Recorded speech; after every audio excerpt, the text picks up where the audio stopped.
നമസ്തേ. ഒരു കഥ പറയാം. നമ്മുടെ പ്രിയപ്പെട്ട എഴുത്തുകാരൻ സുഭാഷ് ചന്ദ്രൻ ഒരിക്കൽ പറഞ്ഞതാണ്. അദ്ദേഹത്തിൻ്റെ നാട്ടിലൊരു മത്തായി ചേട്ടൻ ഉണ്ടായിരുന്നു. അത്ര മത്തായി ചേട്ടൻ തികഞ്ഞ മദ്യപാനിയായിരുന്നു. അപ്പോൾ ആ നാട്ടിൽ ഒരു കൊച്ചച്ഛൻ ആ പള്ളിയിൽ വികാരിയായിട്ട് ചെല്ലും. പള്ളിക്കാരെല്ലാം പറഞ്ഞു, അച്ഛൻ കൗൺസിലിംഗ് ഒക്കെ പഠിച്ചതല്ലയോ, നമ്മുടെ മത്തായി ചേട്ടനെ ഒന്ന് മാനസാന്തരപ്പെടുത്തണം.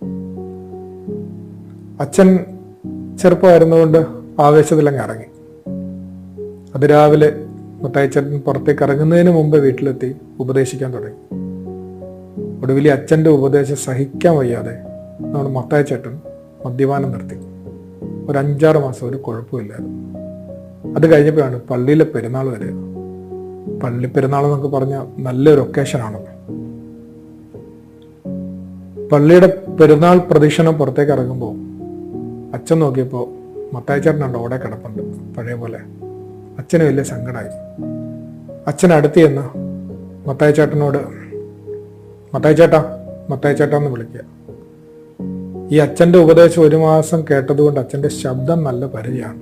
ആ അബോധാവസ്ഥയിലും നമ്മുടെ അച്ഛനാണതെന്ന് മത്തായിക്ക് മനസ്സിലായി. മത്തായി ചാടി എണീറ്റു. അരയിലാകെ ഉണ്ടായിരുന്ന ഒരു മുണ്ടാണ്, അത് അഴിച്ചിട്ട് അച്ഛനെ ബഹുമാനിച്ചു. എന്നിട്ട് അച്ഛനോട് പറഞ്ഞു, അച്ഛാ, കള്ളുകൂടി നിർത്താൻ അച്ഛൻ എന്നെ ഉപദേശിച്ചതാണ്. അപ്പം അച്ഛൻ എന്നെ ഉപദേശിച്ചപ്പോൾ അച്ഛൻ എന്നോട് പറഞ്ഞായിരുന്നു, വിൽ പവർ ഉപയോഗിക്കണം മത്തായി, വിൽ പവർ ഉപയോഗിക്കണം.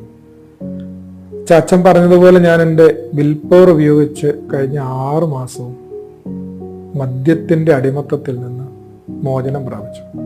പക്ഷെ ഇന്ന് രാവിലെ തൊട്ടച്ചാൽ എനിക്കൊരു ചെറിയ സംശയം, ഞാൻ എൻ്റെ വിൽ പവറിൻ്റെ അടിമയായി പോയോ എന്നൊരു സംശയം.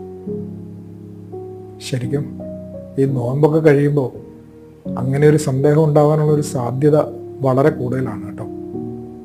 ആദരവോടെ.